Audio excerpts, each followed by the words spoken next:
Stephen Damon, Stephen Craig Damon, nació el 15 de diciembre de 1952 para sus orgullosos padres Jerry y Marilyn. Aunque nació en Michigan, la pareja se trasladó a Long Island, Nueva York, donde Jerry estaba estacionado como parte de su carrera en la Fuerza Aérea. Stephen tenía solo 2 años en ese momento. El 31 de octubre de 1955, Halloween, Marilyn fue al supermercado local con sus 2 hijos, Stephen y su hermana de 7 meses, Pamela, que estaba en un cochecito. Estaban a solo 1,5 cuadras de su casa. Aunque ahora parece una cosa extremadamente absurda, en aquel entonces era socialmente aceptable que una madre ocupada dejara a sus hijos fuera de la tienda mientras ella entraba para hacer algunos recados breves. En este caso, Marilyn dejó a sus 2 hijos en la puerta y entró a comprar una barra de pan. Cuando salió solo 10 minutos después, los 2 ya no estaban. Afortunadamente, Pam fue encontrada rápidamente en su cochecito por un amigo de la familia que la llevó de vuelta a su madre desesperada. Pero Stephen, de 2 años, estaba desaparecido. La policía fue alertada rápidamente y pronto se inició una gran búsqueda con la participación incluso del ejército. 5,000 voluntarios ayudaron a buscar al niño desaparecido, pero nunca se encontró rastro de él. Luego Jerry y Marilyn comenzaron a recibir cartas de rescate. La primera pedía $3,000 para el regreso seguro de Stephen. La siguiente pedía 10,000 y la última pedía 14,000. Mientras la pareja angustiada intentaba cumplir con el secuestrador de su hijo, pronto se descubrió que las cartas eran una farsa y fueron escritas por un estudiante de Queens College en la ciudad de Nueva York. El estudiante no tenía nada que ver con el secuestro y simplemente era un oportunista. Para Marilyn y Jerry, las esperanzas de reunirse con su amado hijo se desvanecieron de repente. En un momento, se pensó que el famoso John Doe de Filadelfia, el niño en la caja, podría ser el niño desaparecido. Ambos eran rubios y de ojos azules, con las mismas cicatrices, pero John Doe, quien fue encontrado en 1957, no tenía la misma fractura de brazo curada que Stephen. Tampoco tenían las mismas huellas de pies. En el año 2003, el ácido desoxirribonucleico demostró de manera concluyente que John Doe no era Stephen Damon. Las teorías relacionadas con el caso de Stephen son muy limitadas, considerando cuán poca evidencia se encontró en la escena. No había testigos, no había forenses, nada. Algunos detectives en línea sugieren que quizás fue secuestrado para ser criado por otra familia. Pero si este fuera el caso, ¿por qué no se llevarían también a Pam? Se ha especulado que tal vez el secuestrador se sintió abrumado al intentar controlar a un niño pequeño bullicioso, así como el cochecito, y decidió dejar a Pam porque ella no recordaría nada ni podría identificarlos de ninguna manera. También se ha postulado que quizás Stephen intentó llevar el cochecito a pasear, pero fue atraído o se aburrió y se alejó. Podría haber sufrido un accidente o extraviado. Otros, sin embargo, han disputado esto dado la naturaleza torpe de los cochecitos de los años 1950 y las alturas bastante altas de la barra utilizada para empujarlos. Otro detalle de interés es la fractura de brazo curada que tenía Stephen. Muchos detectives de sillón se han preguntado si esto fue un accidente o si fue abuso físico. Esto ha llevado a la idea de que quizás Marilyn estuvo involucrada en la desaparición de su hijo. Un video en YouTube ha sido estrechamente vinculado con el caso de Stephen, en el que una mujer anciana afirma que ella es la ex vecina de los Damons y sostiene que Marilyn era abusiva hacia su hijo. También alegó que había presenciado el abuso físico y lo había denunciado. Añadió que creía que el cadáver fue sepultado bajo una pasarela en construcción en aquel momento. Sin embargo, por supuesto, falta evidencia física y el video no incluye ninguna prueba de las conexiones de la anciana con la familia Damant. Así que todo esto es supuesto y debe tomarse con un grano de sal. Muchos detectives en línea no le dan mucha importancia a este video en absoluto. Se desconoce si las autoridades están al tanto de este video y si lo investigaron completamente o no. El caso de Stephen tomó otro giro en 2009 cuando un hombre llamado John Barnes se presentó afirmando que él podría ser el niño desaparecido. John, un hombre de 54 años de Michigan, tenía la misma cicatriz facial y lunar en la pantorrilla que Stephen. Afirmó que nunca encajó con su familia y que no se parecía en nada a sus padres, pero su hermana lo discutió fuertemente, quien señaló que todos decían que se parecía mucho a su padre. John agregó que Marilyn le parecía familiar cuando vio una foto de ella de los años 50. Según John, su curiosidad se despertó cuando su madre, que estaba muriendo de cáncer de pulmón, solicitó que él viniera a visitarla solo. Él accedió y aunque ella nunca se lo dijo directamente, él se convenció de que ella estaba tratando de decirle que no era su madre biológica. John dijo que aunque su madre estaba muy medicada, para decirlo claramente, él estaba seguro de que eso es lo que ella intentaba comunicar. Se convirtió en algo más seguro cuando investigó sobre niños desaparecidos y se topó con la información de Stephen. Mientras que el padre y la hermana de John estaban asombrados de que él pensara que no estaba relacionado con la familia, él permaneció seguro. Se encontró con Pam, ahora una adulta con hijos propios, quien notó que no pensaba que él era su hermano, pero los dos se hicieron amigos cercanos de todos modos. Ese mismo año, el Federal Bureau of Investigation realizó una prueba de ácido desoxirribonucleico. Se descubrió que John no era el desaparecido Stephen Damon, dejando a la familia en el limbo una vez más. Las noticias sobre el caso de Stephen son escasas y esporádicas. Tras su desaparición, Marilyn y Jerry Damon se mudaron a Iowa y se divorciaron en 1957. Jerry continúa viviendo allí, donde se volvió a casar y tuvo 2 hijos más, mientras que Marilyn ahora vive en Missouri. Jerry ha dicho que espera que algún día descubra qué le sucedió a Stephen en ese Halloween de 1955. Pero por ahora, su caso sigue sin resolverse.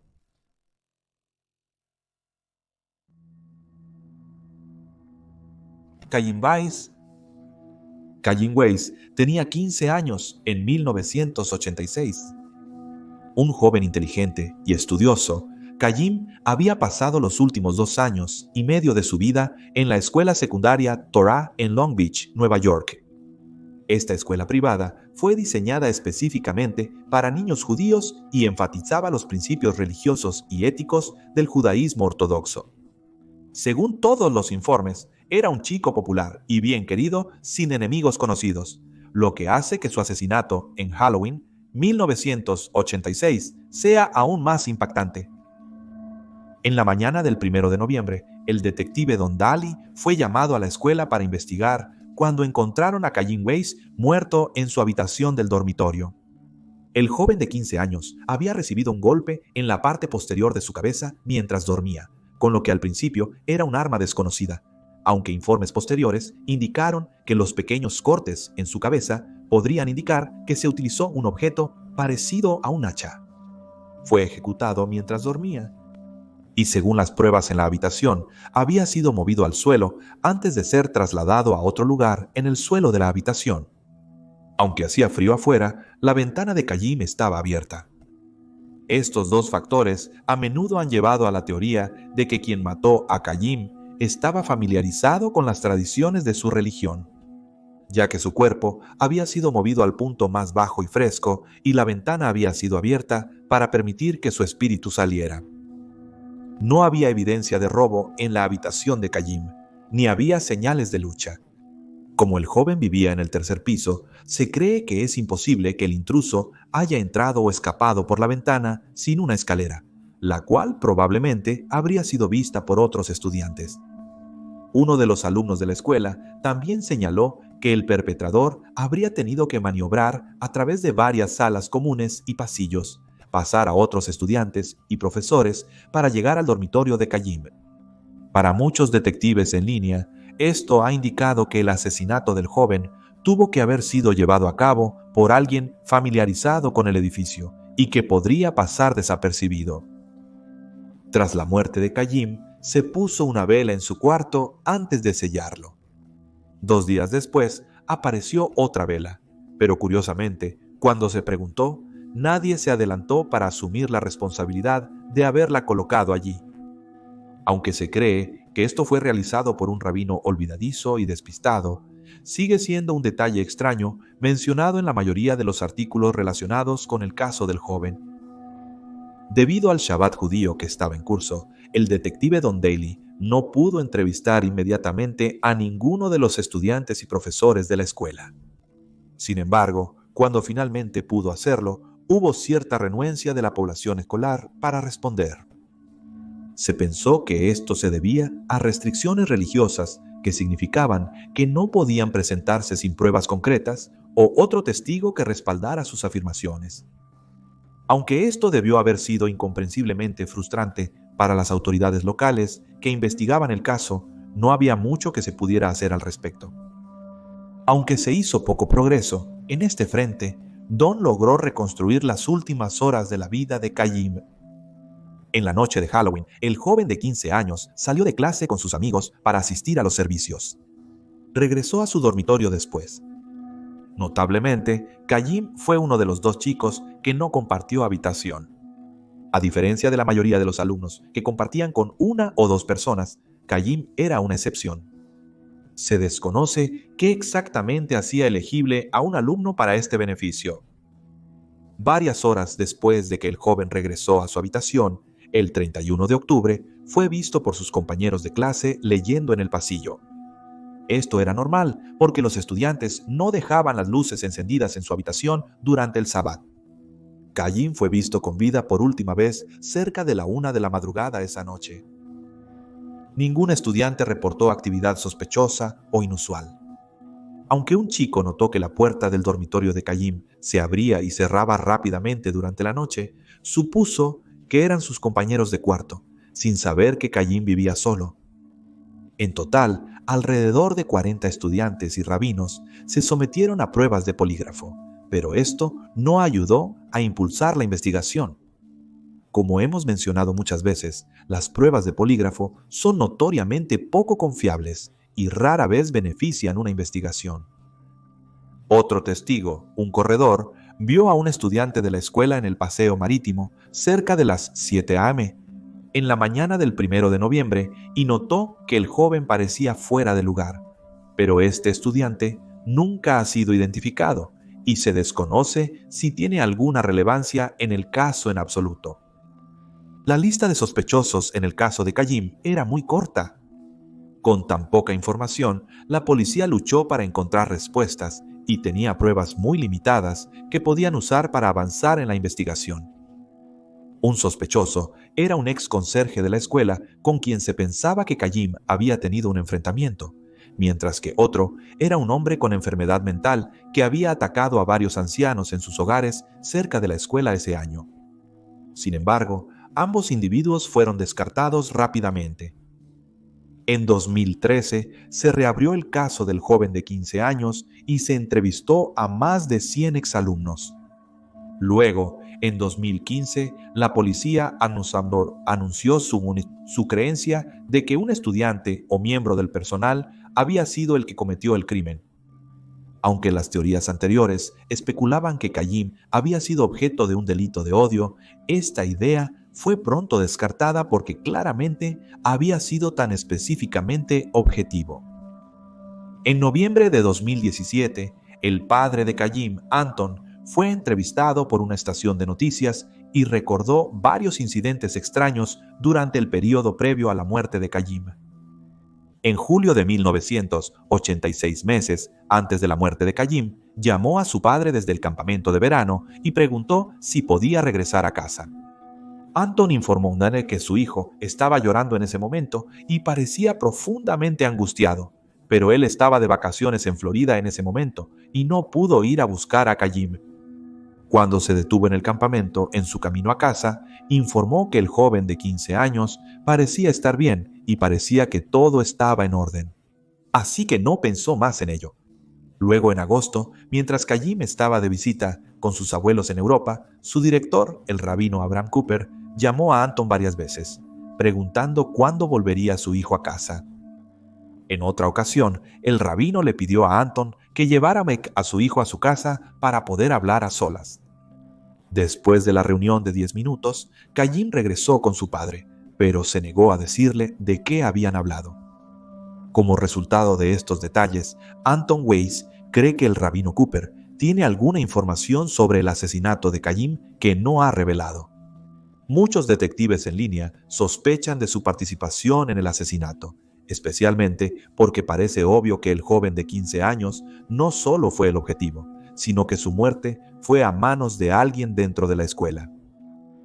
Esta línea de pensamiento se amplificó cuando la familia Weiss llevó a la escuela secundaria Torá a la corte por no mantener a Kayim a salvo. Este caso judicial surgió cuando se descubrió que no se había asignado un consejero de dormitorio esa noche y que la cerradura de la puerta trasera del edificio del dormitorio estaba rota y nunca se reemplazó.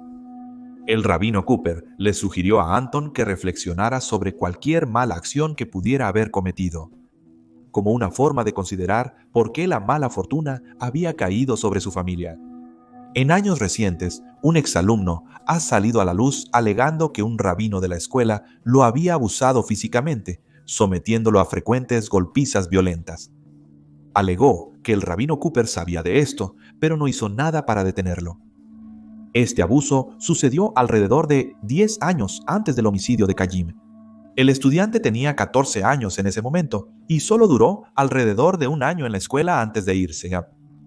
También se señala que otro estudiante se ahorcó en las duchas varios años antes de la muerte de Kayim, aunque se cree que sufría de una depresión severa.